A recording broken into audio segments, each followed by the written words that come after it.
Dispute है कि नहीं आपके अनुच्छेद के अंदर वो निर्णित कर लिया है, वो गलत होगा। पहले हमको सुने प्राथमिक रूप से और फिर निर्णित करें कि कोई डिस्प्यूट विवाद है कि नहीं। दूसरा, हमने सुनवाई नेचुरल जस्टिस का मुद्दा भी उठाया। रिस्पॉन्डेंट्स हैं, हम जवाबदेही करते हैं, इसलिए हमने ये पहले रूप से प्राथमिक विरोध किया है। चुनाव आयोग ने कहा कि वो हमारा ये प्राथमिक विरोध इस वक्त प्राथमिक रूप से नहीं मान सकते, वो उन्होंने निरस्त किया है, लेकिन हमें आश्वस्त किया है कि जब याचक जो कि दूसरी तरफ है वो अपने सभी बहस दलील खत्म कर लेंगे तब हमको विस्तार से सुना जाएगा। हमारा पक्ष में रख दूं बहुत संक्षेप में, बाकी तो अंतिम निर्णय अंततोगत्वा चुनाव आयोग का होगा। हमारा पक्ष मुख्य रूप से इन बिंदुओं पे है कि कोई भी व्यक्ति गलत दस्तावेज, फोर्स दस्तावेज, झूठे बेमानी दस्तावेज दायर करके ये नहीं कह सकता कि कोई विवाद है, डिस्प्यूट है। एक मानसिक उपज बना के, एक इमेजिनरी डिस्प्यूट बना के चुनाव आयोग में घुस जाए और दो पार्टियां बताने लगे। हमने उस इमेजिनरी डिस्प्यूट के विषय में कई दस्तावेज रखे हैं। अभी हमारा समय आने वाला है बहस करने का, अभी हमने बहस नहीं की है। उसमें हम बताएंगे चुनाव आयोग को जो कि दस्तावेज हमने रखे हैं, अभी प्राथमिक रूप से रखे हैं, बाद में हम और विस्तार से रखेंगे कि कई ऐसे दस्तावेज हैं जहां की व्यक्ति की मृत्यु हो गई है, वो एग्जिस्ट नहीं करता है, उसको क्लेम किया है कि पार्टी का हिस्सा है। कई ऐसे दस्तावेज हैं जो पूरी तरह से हस्ताक्षर हुआ है एक्स जगह पे और वो व्यक्ति रहता है हजारों मील दूर वाई जगह पे।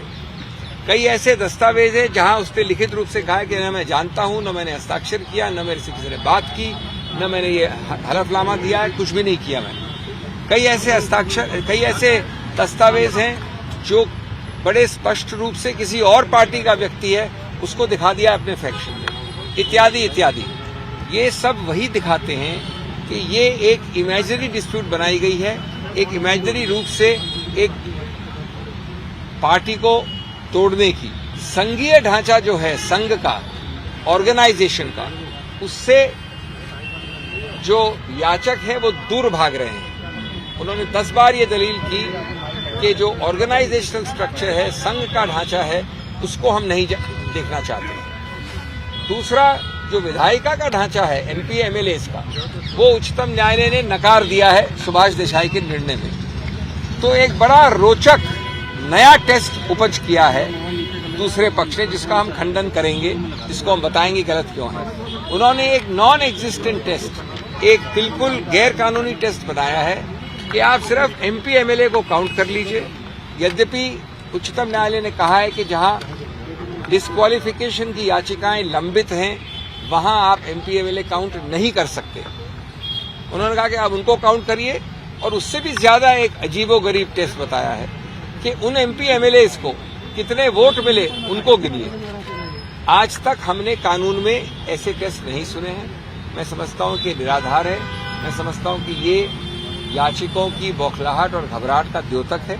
हम इस सबको डील करेंगे। मैं ज्यादा विस्तार में नहीं कहना चाहता, लेकिन आज अगर एनसीपी कोई है, एनसीपी जो बनी, एनसीपी की योजना की, एनसीपी की रचना की, एनसीपी को बढ़ाया, एनसीपी का चेहरा वो मेरे साथ खड़ा है। ये अजीबोगरीब बात है कि दूसरे लोग इस प्रकार के अजीबोगरीब दलीलों पे कह रहे हैं कि न ऑर्गेनाइजेशन टेस्ट कर सकते हैं, न विधायिका का टेस्ट कर सकते हैं, और जिस आदमी ने बनाया पूरा एनसीपी उसको इग्नोर करें। CEN न्यूज, देश प्रदेश की ताजा तरीन खबरों के लिए CEN न्यूज को सब्सक्राइब करें और रहें पल पल की खबर से हर पल बाखबर।